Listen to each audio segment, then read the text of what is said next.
You are listening to Fika with Vicky on United Public Radio, 107.7 and 105.3 from New Orleans.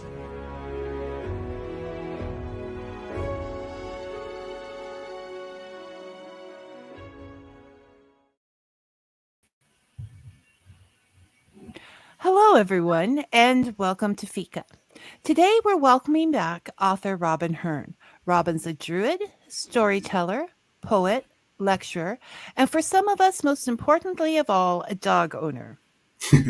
His writing style pulls me in and has me laughing, gasping at the audacity, and learning all at the same time.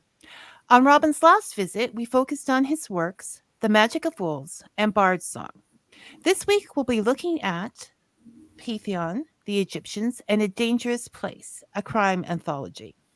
Considering the TARDIS references in his work, I felt safe in referring to Robin as the Doctor, taking us to past worlds and other worlds, back to the now, and even thinking about the future, all seamlessly. Thanks for the travels, Robin, and welcome to Fika. Thank you. Glad to be here. A pleasure, definite pleasure. Now, the two books we're going to be looking at, the Pantheon, the Egyptians, and A Dangerous Time, are really very different books in the scheme of things. So we're going to start with A Dangerous Time. That's the crime fiction anthology, and it really has a very different premise, a twist, if you will. Do you want to talk about what gave you such a unique idea? Certainly. It's an anthology of short stories. All of them are crime-related stories, all set in the same place, but at different periods in history. So it stretches from the ancient Druids, the Iron Age tribes, all the way through to the 21st century. It doesn't go in a mathematical leaping order. So it's not a precise period of time between each story. They just kind of randomly jump forward in time. And the working idea behind it was born out of a number of conversations with various different friends over the course of many years about the notion of what the Romans used to call the genius loci, that we tend to refer to these days as the genius loci. Pronunciation changes over time. The spirit of place. So there is this notion in very early Roman religion of the noumena, where we get the word numinous from. That the noumena is a nameless presence. You enter a place, and possibly you might have places that leap immediately to your own mind of where you've had this kind of an experience, where you go somewhere and there's just something about it that is beautiful and mysterious and wonderful, and the hairs on the back of your neck go up, and you are convinced that there is someone or something there, something watching you. Now that can be in a very benevolent, kindly, welcoming way. But there's also the possibility, of course, that the genius loci may be very hostile and unwelcoming, and people have that sort of almost like a haunted house experience where they go to a place and feel there's something malevolent watching them. Ooh, you get that chill down your back. Exactly. Now, there's a debate to be had in terms of the sort of philosophy and ethics behind it. Is the malevolent presence genuinely malevolent, or does it just not like you personally? Now, just because somebody doesn't like me doesn't necessitate that they're a monster. They may have quite good reasons for not liking me. So equally, a spirit of a place may take against me without, in and of itself, being a terribly wicked being. But of course, as humans, we're not prey species as such, but we are in that ambiguous position of being both predator and prey. Not so much these days, of course, given that we've slaughtered just about every rival predator on the planet. But going back into earlier periods of history, we had to be careful what was creeping up behind us, because I am told we are quite tasty. Only told, Robin, yes. Just in case there's any police officers listening, definitely. So it's understandable that if we feel something to be hostile, we tend to react to it as a malevolent force. Now, for the purposes of this book, there is a decidedly malevolent force. It's not simply a reaction. It genuinely is quite nasty. And it influences people from generation to generation. I was quite taken with a story by a North American author, Shirley Jackson. I don't know if you're familiar with her. She used to write a lot of ghost stories, became quite famous. One of which is the Haunting of Hill House, which is a classic. Absolutely. And again, that's an intergenerational haunting of the same property as experienced by a number of different people owning the property over time, which is, for me, it's an interesting one, because obviously a lot of ghost stories, it's a family, like the Amityville, a family in the house, you find out about them, the story ends, job done. The notion of the same entity coming back again and again and again over the course of a period of time is a more challenging idea. And so I wanted to explore the notion that just as if you live in a very happy place for a long period of time, it's likely to lift your spirits. Even if you're miserable when you arrive, the fact that you're in this therapeutic environment will render you into a better state of mind. So likewise, if you were a very happy person, but you moved somewhere that had a malevolent presence, and maybe you lacked the options to go away and move somewhere else, so you kind of had to stay there. Well, you get that even in like a regular house or whatever. There are just some places you don't want to be, yes. And they do bring you down. Oh, absolutely. So it's working on the idea that presence would have an effect on the people there. It would warp them. It would bring out the very worst in them. And so it does. It does indeed. People turn to murder. They turn to all manner of other rather antisocial activities and crimes. And there's an element of Agatha Christie. I'm a great admirer of Agatha Christie. So all of the murders are resolved somehow, if not by judicial procedure, then by other procedures. So the villains are always caught, but you could argue the underlying villain, that spiritual never presence, gets caught because they're always there. Yes. So and you even do that thing that I absolutely don't like, is that you mix children with axes. But still I remained because the story is so good. It pulls you in so well that, like, let me explain. You go from the ancient Druid time up. You tried different ways of doing all the different stories. One's in first person, one's in, then there's like, you experimented with a lot of different styles. And that is interesting, on top of the fact that the way the characters speak also naturally change with the times as well. You can feel all of that within the book. So bravo. I love this, and it needs to get out there. It needs to get out there more. Now, behind each of these stories, which cover a lot of different folklore and tales, and it's almost like a monster of the week, but it's a monster of the chapter. I'm thinking series here, Robin. I really enjoyed this. So you have all of this information, and at the end of each chapter, you tell us what you base that on, the true story behind, or the urban legend, or whatever it happens to be, behind the story that you wrote. Now, you've talked about ethics and storytelling on our last episode. Do you think this is important to do? So people, is that part of your ethics, to let them know where you got the story from, or just interest? Oh, absolutely. It is part of the procedure. For me, it was an interesting thing to research, trying to link in a different form of folklore to each story and different understandings, even though it's all in the same place. And Suffolk, for those listeners who are unfamiliar with Suffolk, is, or has been for most of its history, a very, very rural county, a little bit of a backwater. It's good few miles from London, but it was a port area, and part of it is coastal. And certainly Ipswich, the town where I live, was a port area, so there was a lot of trading coming in from the continent. So even though it was rural, it still had an influence from other places, both the big cities like London, but also influences. So people were aware of other individuals from other parts of the world, different cultures coming in, the Vikings, the Romans, the Angles, the Saxons, different waves of people coming in over a period of time and bringing different cultures with them. So there's an element of that reflected in the different stories. That one of the stories is upon Egyptian mythology, because there's obviously the Roman Empire as it expanded, drew in influences from other cultures and shifted them around the empire.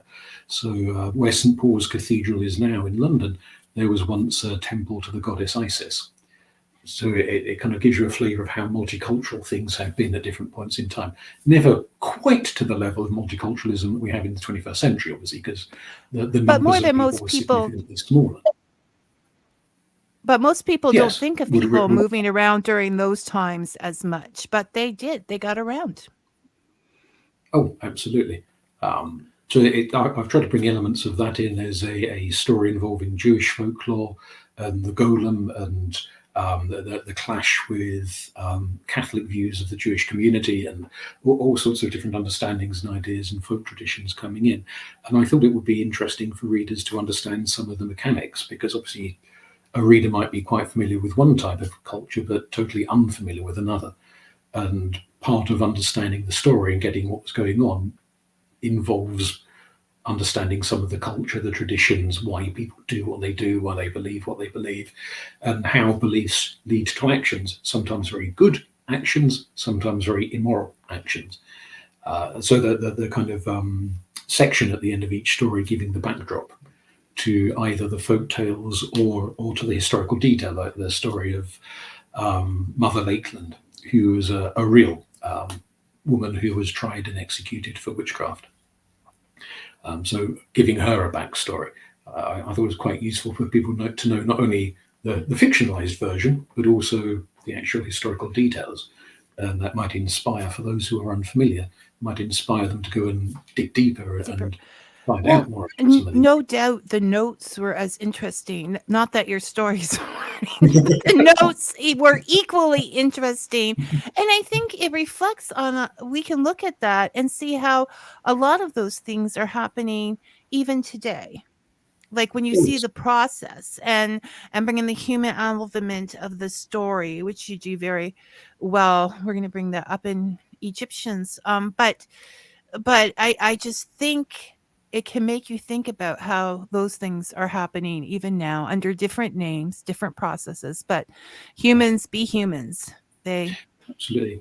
Persecution still goes on, not in quite the same way, but it still goes on.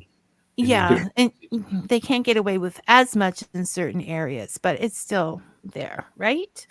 Oh, absolutely. Good afternoon, Brian. Hi, Robin. Not everyone can sense spirits. Are some people spirit blind just as some people are color blind? Are spirit blind folks immune to the influence of spirits, do you think? I publish a couple of newsletters for different organizations. And inevitably, as anyone who's published a newsletter knows, you end up having to write half the damn thing yourself. You wait so long for copy to come in, you think, oh, sod it, I'll just write a column myself. One of the columns, like a mini filler for one of those awkward spaces where you... Yes. Look at it. It is like a word of the week kind of thing. And it's usually a made-up word that's got some funny, esoteric spin on it. And donkey's years ago, I came up with a word for one of the newsletters of silent, but spelled P-S-I, silent. P-S-Y, L-E-N-T. And to argue, just as exactly your contributor, listener rather, just contributed there, just as some people are born blind or born deaf or born without a sense of smell or whatever, that there are some people, I would argue, are born without that, what should we call it, sixth sense, paranormal sense, whatever you want to describe it as being. So just as one person perhaps can't tell the difference between red and brown, somebody else might not be able to tell the difference between a hostile presence and a benevolent presence, or any presence whatsoever. And you could argue that maybe some of those people do remarkably well in some areas of life, where a lack of ability to detect certain things is no harm or hindrance. And maybe there are more people who are silent than the opposite, than sensitive. And that's led to the sense that the world, for a lot of people, it's particularly with the rise of the mechanistic view of the universe during the 17th, 18th century, that increasing numbers of people feel that there is nothing there. It's a little bit like, then what's his name? Jasper Ford, who is, I think he's British, if I remember rightly, he's a British author. He writes a lot of fantasy fiction set in sort of alternate universes and so on. And he's got one. I was given a copy of his most recent book as a birthday present. I haven't had a chance to start it yet. But in this world, most people are colorblind. And people can, by various methods, learn to see certain colors. But there's the whole kind of hierarchy as to who can see what, and suspicion of people who claim to be able to see something they shouldn't be able to see. And it's led to all kinds of weird divisions within this society based upon what people can or cannot see in terms of different shades of color. And to an extent, you could argue that perhaps, maybe going back into a distant past, people who were sensitive to things were the shamans, the witches, the druids, the gothi, whatever, the wise men and women of the village. And the ability to have those experiences might have been a fairly aspirational thing for a lot of people, something to be looked up to. Whereas, well, I think it probably still is for a lot of people. Not all people, but for a lot of people. They still want to know that what they experience is, you know what? It's a sense of knowing that gives you, like, what you know, Robin. And yes, that is something to be aspired to have that confidence to know, which probably took you some time to achieve, I would think. But I think that's what people would like, is that confidence. well, yes, and it comes with time. It's a little bit. I love a glass of wine as much as the next drunk, but it has to be said.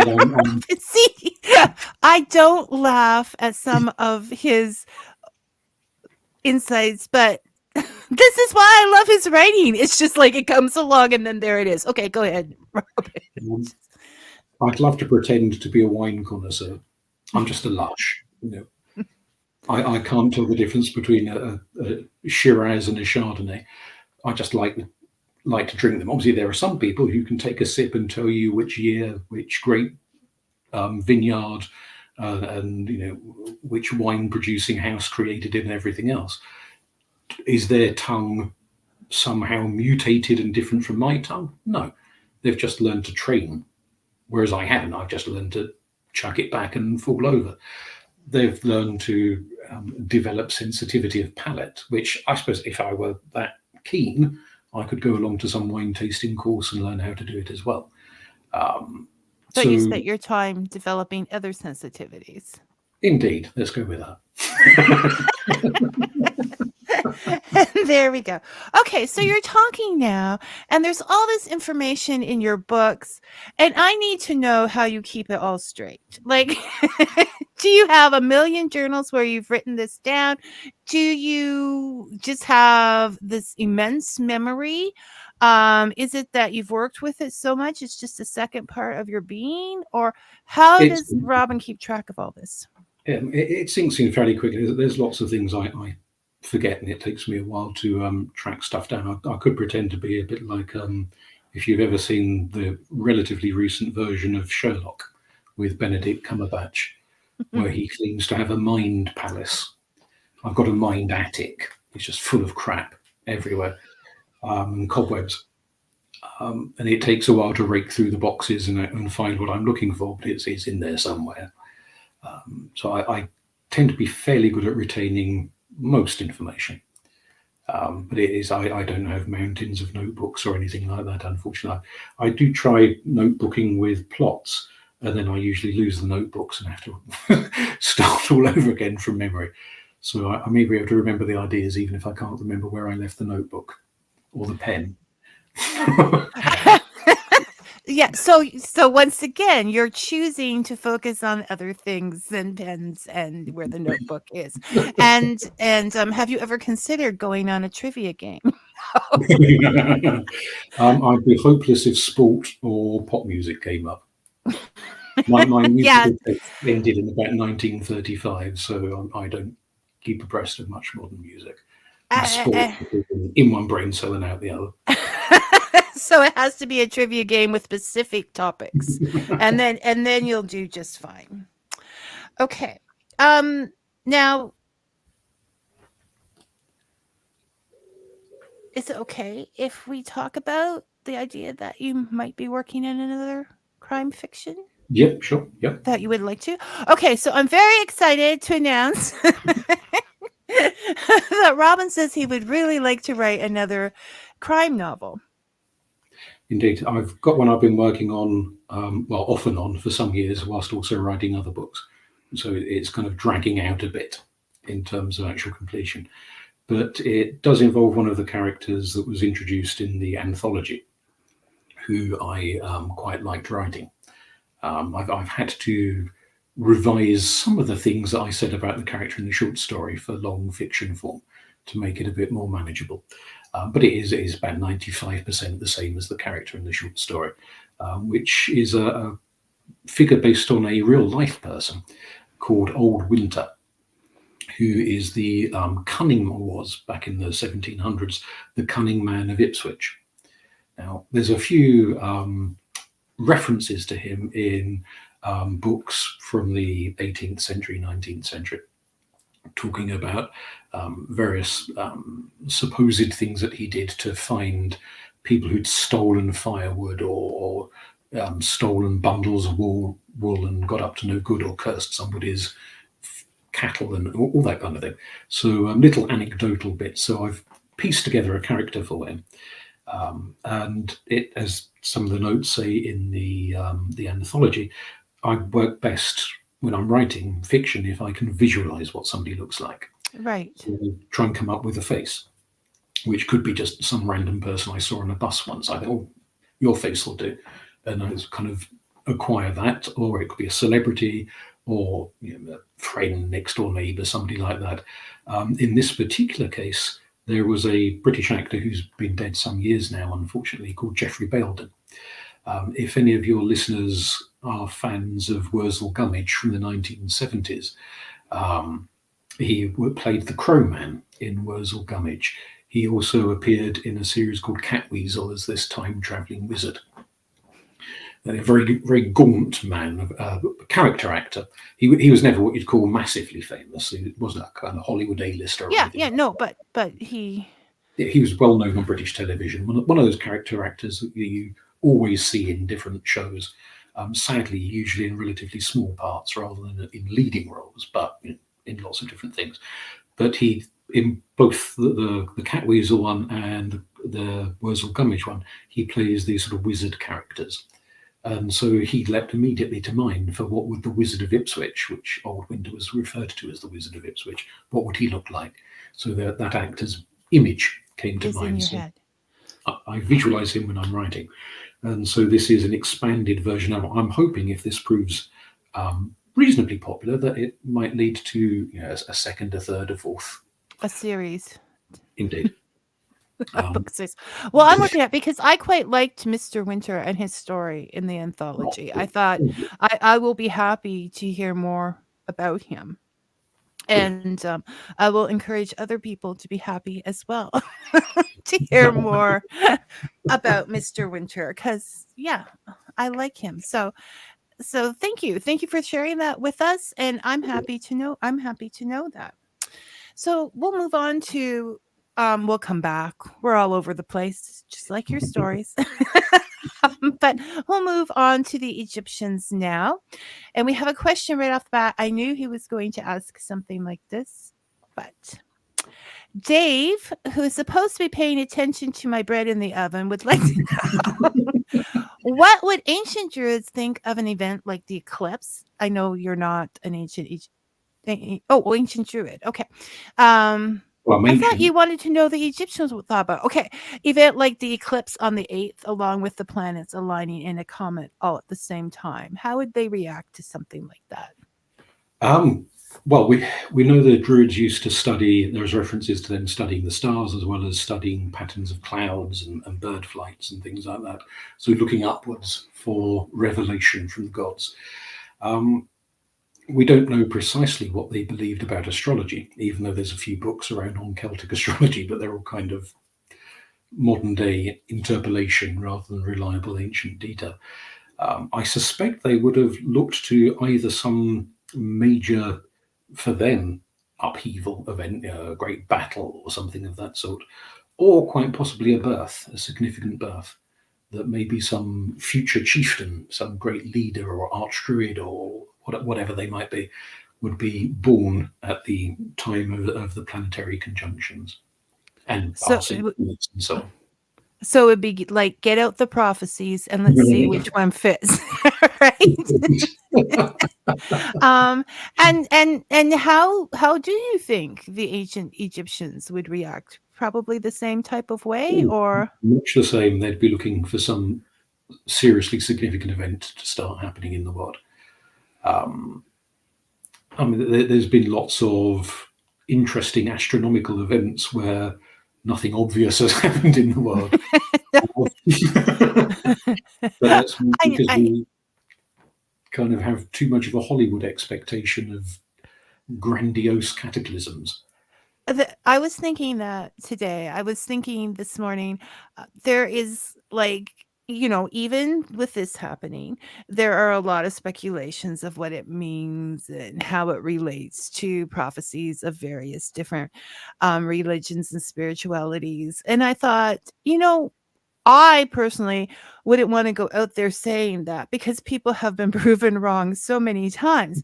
But then I thought, well, maybe it's more of a, metaphorical kind of thing. I should look back and see, what like subtle things might have changed. And then I thought, no, that's too much work. I'm just going to, but yes, there's always somebody thinking this means something, right? Oh, absolutely. It does remind me a little bit of the Jehovah's Witnesses, who had the great disappointment. They've actually had several great disappointments. But going back to the 19th century, one of their leaders, based upon his interpretation of the Bible, predicted the day of judgment taking place in the 1800s. And so many people within the Jehovah's Witness movement believed it that they sold off their houses and their furniture, and they kind of gave the money to the poor and did all the worthy things and went and sat on a hillside waiting for the hand of God to come on down and take them up to paradise and leave the wicked to, well, suffer. And obviously still waiting. And waiting and without, a residence to return to. Yes. I think it's always good to keep one foot on the earth and in reality is good.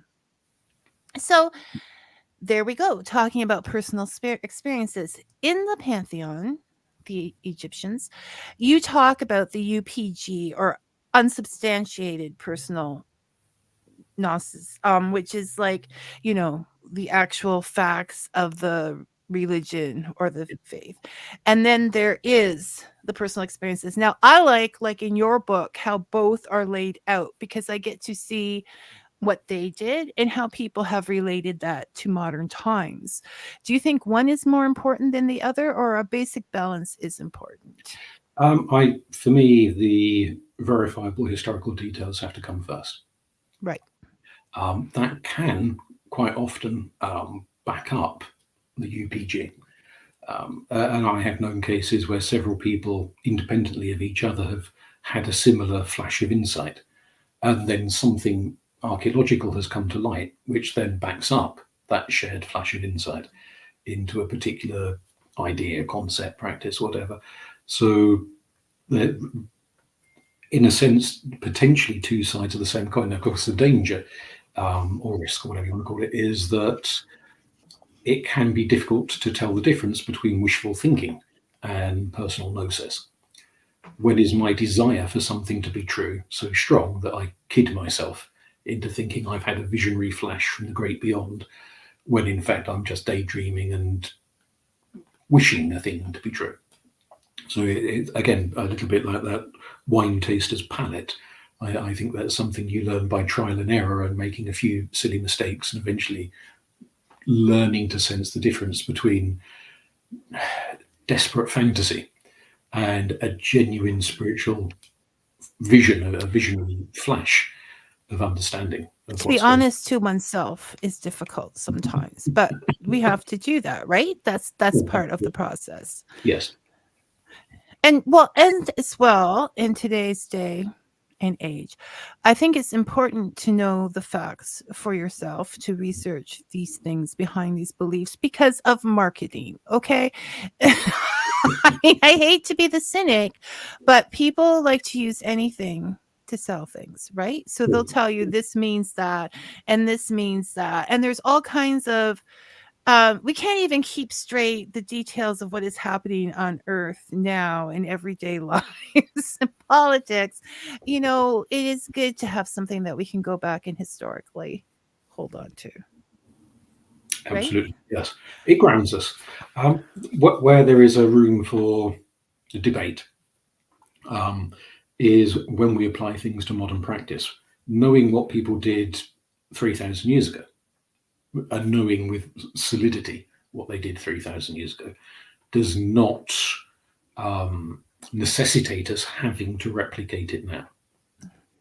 Now, there's a difference between an author saying 3,000 years ago they did X and they've just made it up out of thin air, but they're presenting it as if it were true, and somebody else saying, in the modern world, I would like to do X because I think it would please this goddess, that god, whoever, which is not making a historical claim of continuity, but saying, I feel this would be appropriate.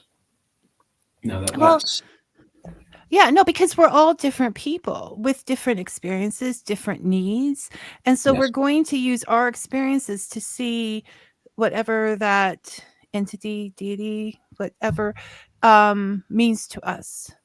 So absolutely. I think, I mean, the entire thing, you can stop and say, Vicky, you're off your rocker anytime you want. I'm just thinking out here, but the entire point of story in one way is to change, as you know, the storyteller would change depending on the village or what the year was lucky for the hunt or not lucky for the hunt. Stories change with the experiences of the times. So you're going to want to up it a little bit for the modern times and how you would relate. Sort of like in Neil Gaiman's you know, he modernized yeah. I should know that right off. Then it went to the attic there. But sort of like he did in that book, right? We know that's not the way they were originally, but he took that liberty to bring them to us now. So there's going to be some different types of rituals in that because of the times. Absolutely. And of course, some things, even if certain gods or goddesses do want them done old style, are now illegal or next to impossible to get material. Just with Druids themselves. So, you've got to do what you've got to do to get some quiet alone time. Robin. So, go ahead. Well, I would say it is a challenge, and certainly adapting things. The Pantheon book is, although there's a lot of history in it, is not per se a history book, in that it's not just saying this is the way the world was 3,000 years ago. It's rather saying this is the way it was and this is how it can influence us today. So there is that sort of practice element. That's what I like about it. And it's like, and your cribs, which I'm okay. So I love your nonfiction writing style because I learn things, but you have this way of shoving in, you know, you make us feel like you're talking to us, like you are right now. It's just natural. You'll be talking away and all of a sudden there will be this opinion that's like husband. I can't believe you just said that. No, he's not that bad. So it's usually, or a pop reference or whatever. It's just like you're talking out the book. Now, is that something you've honed? With your lecturing in that, you're used to keeping an audience entertained. That's the way I write is pretty much the way I teach. So it's I do occasionally video seminars and public lectures and things like that, and certainly a lot of people will say there is a lot of similarity where they've been to both read a book and been to a lecture and say, well, kind of it's like a very similar sort of an experience. I like to chuck in various as close to pop references as I get. I'm a bit out of touch with a lot of things these days. So particularly when I'm talking to sort of teenagers or people in their early 20s, clearly a lot of it is going over their heads. For what I consider a pop reference, they consider an antique. Yes, I know that feeling, Robin. Yes, it's a solitary experience. You realise how dated you are in. But luckily, if people follow certain genres, then they're going to keep up just with that legacy idea. So, for example, Doctor Who or Sherlock Holmes, or some of us have been lucky enough to experience like Jeremy Brett and Mr. Cumberbatch, and Benedict. So yeah, you can relate to them on a legacy level, most definitely. But most importantly, this helps you to keep track of who's actually awake and listening, because I know I stay alert on those pages. So I don't miss any of these little treasures that are Robin's. So it is, people, if you're looking to learn something, Robin just has an excellent way about his writing that keeps you involved. Always, Robin. I sort of used to, so in the book, and this is a thing, because I think this is how I learn, so I want to know if I'm weird or not. Okay, I know I am, but in this specific thing, you talk about I'm going to get this out wrong, the Heliopolitan. Oh yes, the Heliopolitan myth. Yes, okay, I did it right. And so there is the myth, and you say this is the myth, that's what happened. But then you talk about how you tell it to keep people involved. And it begins with, in the beginning was none, an endless, formless sea of chaos full of unmanifested potential. And see, now this pulls me in, and I want to know more about this. Or it could just be how I feel when I wake up in the morning. But then there was today. It is so much more intense and engaging. It's fascinating. Well, for me, it's a fascinating story. There are, it's worth pointing out, quite a number of Egyptian creation myths, of which this is one of the more perverse ones, which is, of course, why I tell it, because it's got the slightly prurient shock factor of how the world is brought into existence by a very bored and lonely deity. For the Egyptians, that's not a problem, which I think is always worth emphasizing. Whatever the religious backgrounds of the various people listening to this are, pretty much all of them, I guess, will have been brought up in a mostly monotheist culture. Whether they practice themselves or not is another issue, but they will have been familiarized with notions. In the beginning. That's what and certainly within monotheism, not only do you have the idea of one God, but you have the idea of one truth. There is a story, a definitive version of the story. And if anyone comes along and tries to change it, vary it, spin it, then at best they're being a bit naughty. At worst, they are engaging in outright blasphemy by introducing alternate versions. Right.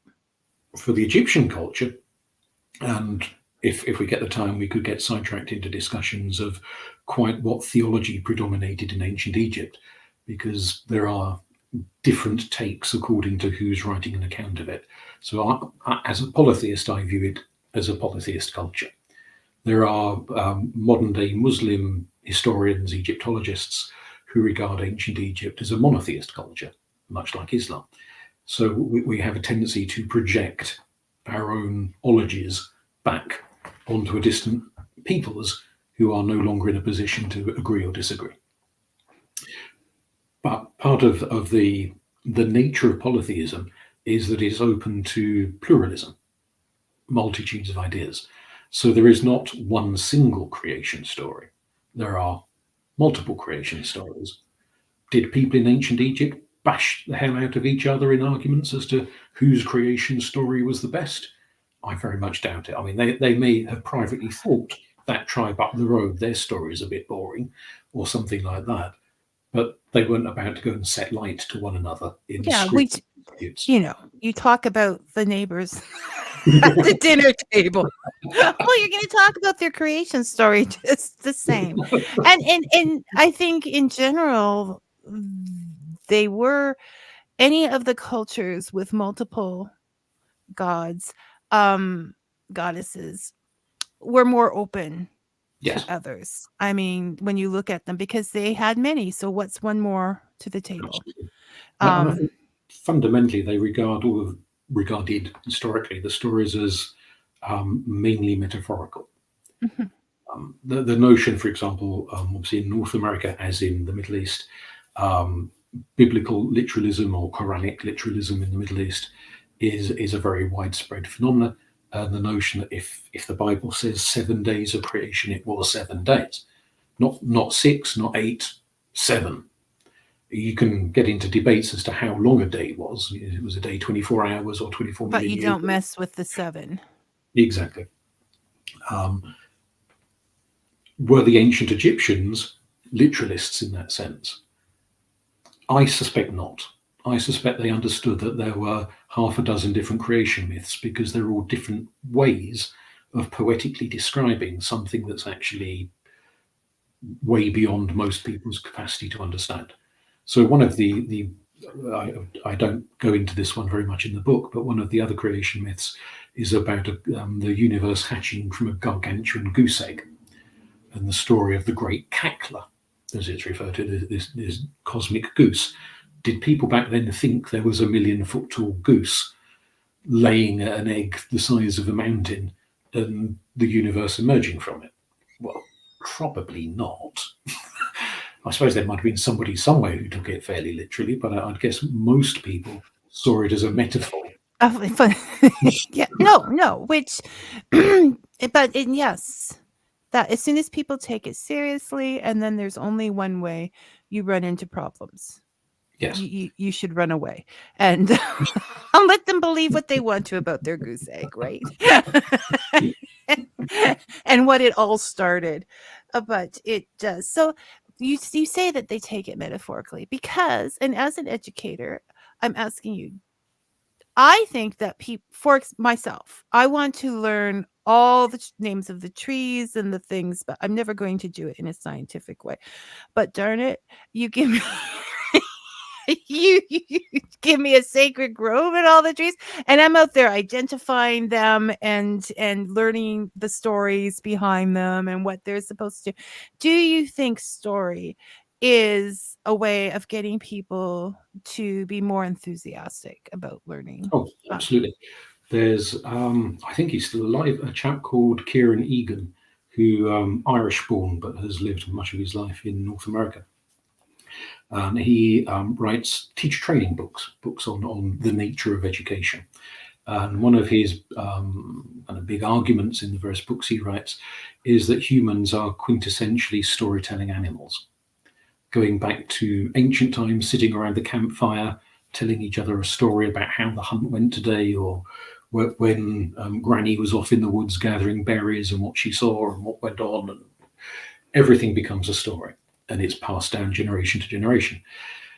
His argument is that in modern day styles of education, there's been too much reliance on repetition of facts.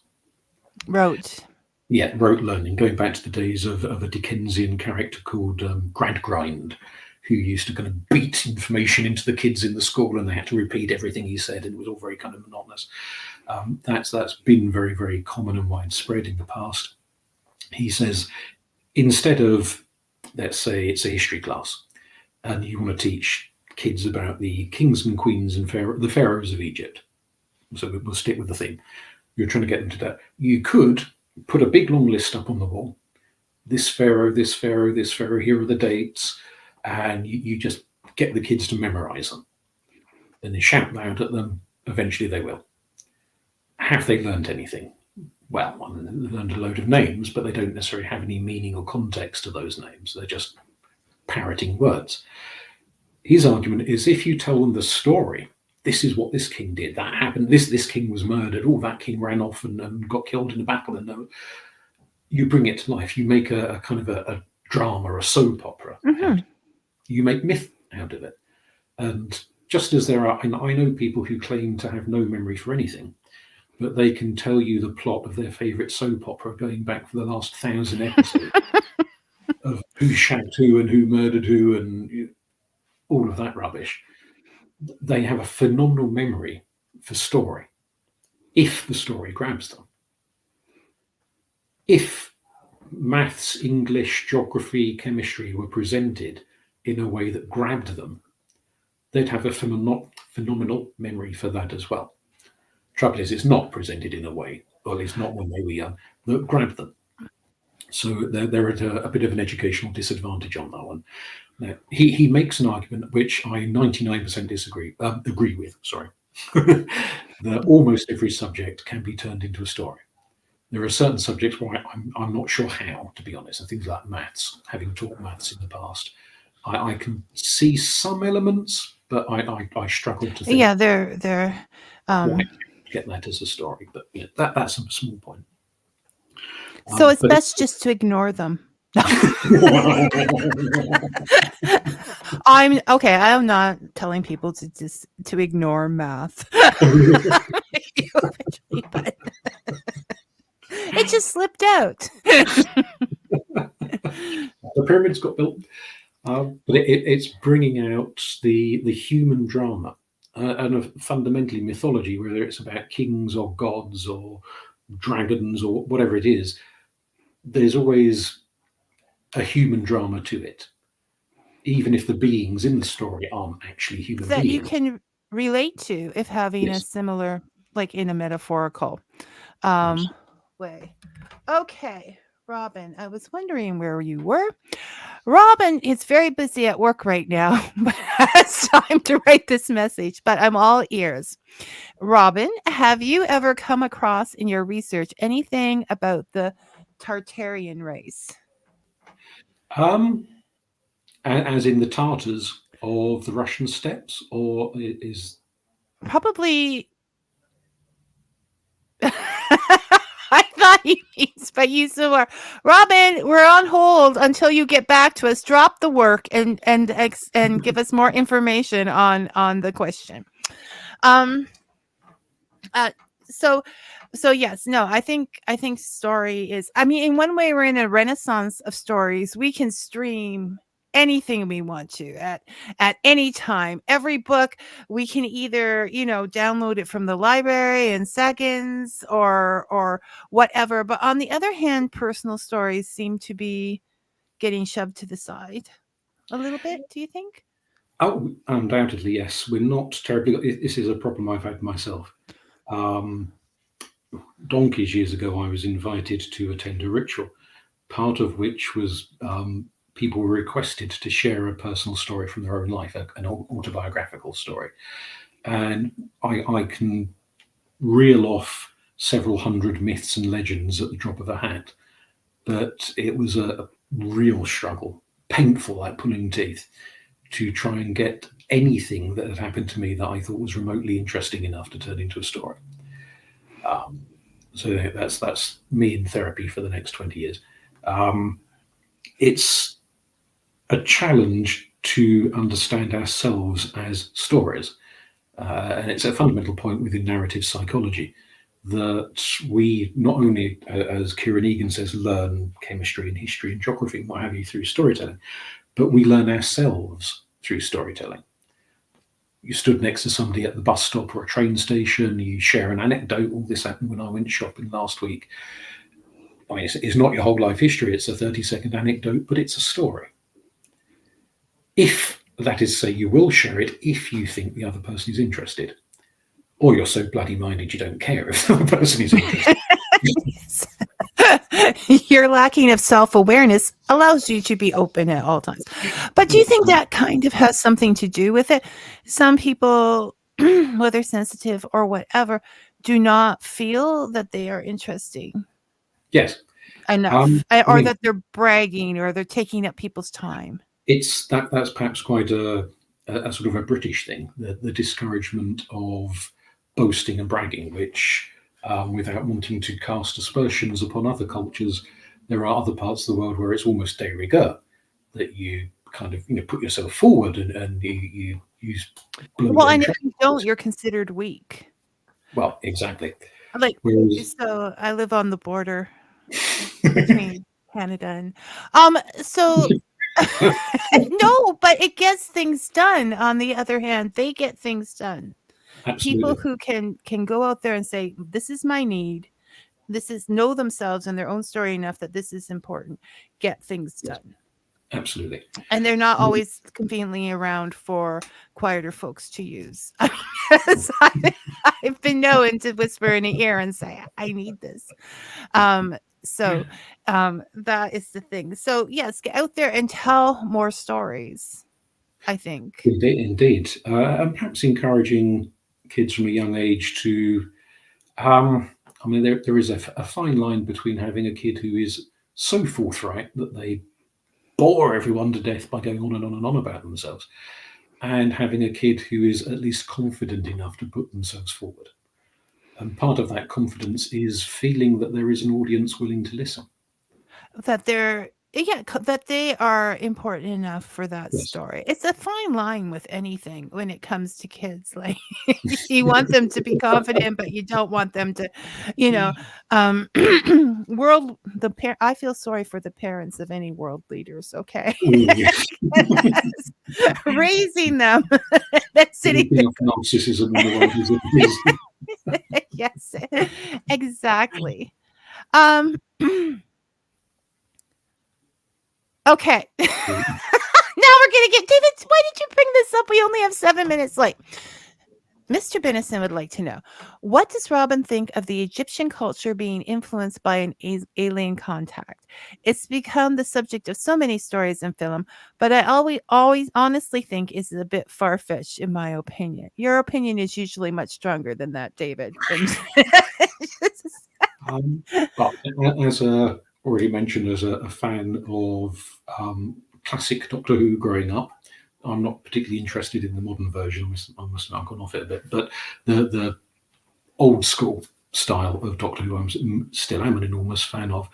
I suppose that doesn't necessitate believing in real aliens, but actually I do. I'm absolutely convinced the cosmos, the size that it is, it's just mathematically ridiculous to think that humans are the only species, and there's got to be other things out there, both very, very advanced things and very basic life forms as well around the cosmos. Why they would want to come here is an entirely other question. And that, I suspect, going to Dave's point, a lot of it has roots in that sort of Eric von Daniken approach to suggest that vastly complicated buildings like pyramids and enormous ziggurats and temples and gargantuan stone circles and so on, with rocks weighing tens of tons. We look back on our ancestors as having very simplistic technology, and we think to ourselves, how the hell could they have managed that? Surely some terribly clever lot flew in from some planet and helped them create this thing, which may be doing our ancestors a considerable disservice and underestimating their ingenuity. Exactly. No, I agree with you. I don't think humanity gives itself enough credit for what it would be capable of. I Yes. mean, the same with the traveling. Like we sort of feel like people went from, now I'm soapboxing. Dramatic. I sort of feel like people went from, caves to now. That Yes. there was not other stuff going on. But you have studied the civilization. Yes. And can you see how people might have built those things on their own? Oh, it's a phenomenal technical challenge, but they managed. I'm not precluding that no strange entity, whether it's from another planet or another dimension or wherever, might have arrived on Earth at some point and possibly still be wandering around Earth even as we speak. I just don't think that it necessarily acts as the only explanation for technological development and advancement. That we've got to allow human ingenuity to be far more resourceful than it is. And some of it, I think, is also a bit of a spillover. Richard Dawkins, the biologist, I don't know how familiar he is to North American audiences, but he's quite a prominent voice in Britain in the new atheist movement. This kind of quite hardline atheist movement that's very opposed to religion of any description. I've totally lost track of where I'm going. No, you were talking about how, what was the term that you used? That we don't look into other aspects of perhaps from another Yes. dimension or one of the explanations I've heard him offer in the past in the lectures and things is that mythology, stories of the thunder gods and the lightning gods and things like this, is a way for the scientifically naive to explain natural phenomena. So he kind of has this slightly. So it's a rehash of the idea that we use gods to now the aliens are the gods that built the pyramids because we can't figure out how that was absolutely done. and suspect. I'm not saying there were no naive people in ancient times, because there's naive people in every period of history. But this is a period of history where we're seeing people making enormous scientific advances, building phenomenal structures, sailing considerable distances, navigating by the stars, developing surgical techniques, doing all manner of things. Are we supposed to believe that they're so dunderheaded that the only way they understand thunder is a big giant banging a hammer on a rock?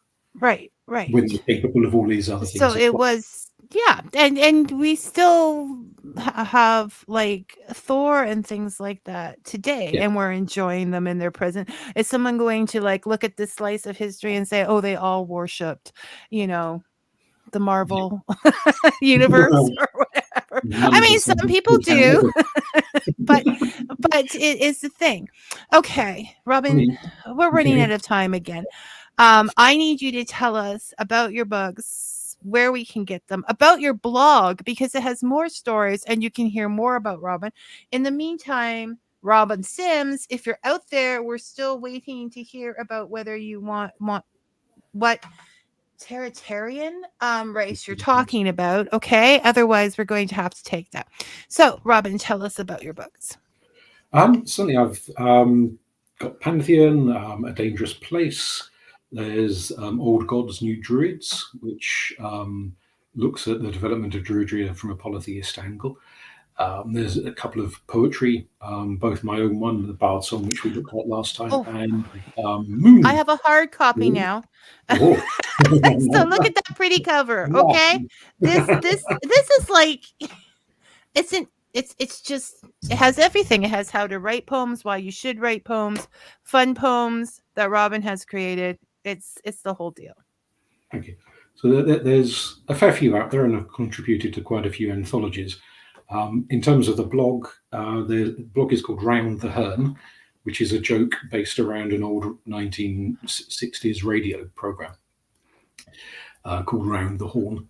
But people can Google that or put it into other search engines which are available and go on there. I record stories, myths, some of them traditional myths, some of them are original stories I've just made up on the spot. I record poetry, philosophical rants and rambles, all sorts of things really. It's a bit of an eclectic mess, but there's all sorts of things up there. Which means it's wonderful because that's what Robin does. He's English. Right? This is okay. We have had votes for Tom Baker and David Tennant. I believe that Robin was perhaps, if I'm reading this right, pulling her legs with the Tartarian question. But he says, thank you, Vicky and Robin. It was a very interesting listening. It was very interesting listening to Robin from my side as well. Robin, there's just so much that you have to share. So I am definitely going to be checking out your blog and looking forward to, I know it's going to take a couple of years before a novel shows up, but I'm willing to wait. So I won't bother you. If whenever you want to come and talk, tell me. I will talk to you anytime. But I don't want to ask again because I've pulled you out here twice in the last couple of months, and I will start to feel guilty. So thank you so much. Well, thank you for inviting me. Happy to come back whenever you like. And take care. And yeah, then we'll talk soon, Rob. We'll talk soon. Okay, bye-bye. Bye-bye. Always lovely to talk with Robin. And for the rest of you, Mayor. Right. Sorry. I'm still thinking about our conversation. Okay. For the rest of you, may your coffee be hot and your story sweet. Thanks for listening, everyone.